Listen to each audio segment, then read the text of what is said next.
Around 50 mothers and fathers of victims of last year's South Korean ferry disaster had their heads shaved in central Seoul on April 2, to push demands for an effective and genuinely independent inquiry.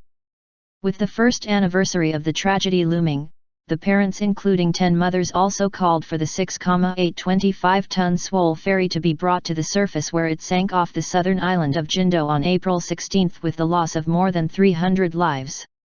10 at a time, the parents wearing yellow, slogan-daubed barbers' gowns sat on plastic stools in the middle of the capital's main ceremonial thoroughfare.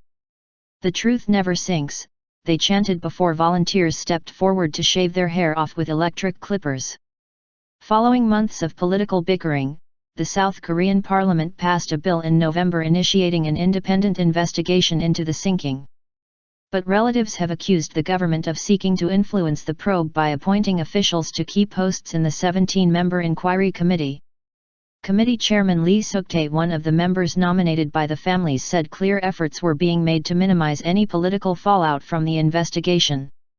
"The attempt to appoint maritime ministry officials, who should be the very subject of our own investigation, to lead our committee is completely unacceptable," Lee told reporters. "We need full political independence, to get to the bottom of this tragedy, and to prevent accidents like this from happening again," he said. The overloaded and unstable Sewol was carrying 476 people, most of them high school students, on an organized trip when it capsized. The tragedy sparked nationwide grief and outrage as it became clear that regulatory failings, official incompetence, and the ship's illegal redesign were the main causes.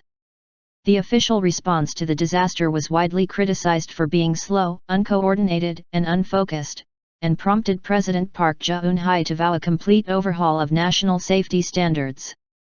On Wednesday, the government announced it would start handing out compensation payments to the families of the victims, including around $380,000 for each of the 250 students who died.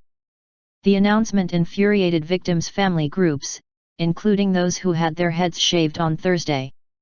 In the run-up to the first anniversary of the tragedy, the priority for the government should not be monetary compensation but getting to the bottom of the incident, salvaging the wreckage and finding the last missing persons, they said in a statement. 9 victims of the disaster remained unaccounted for.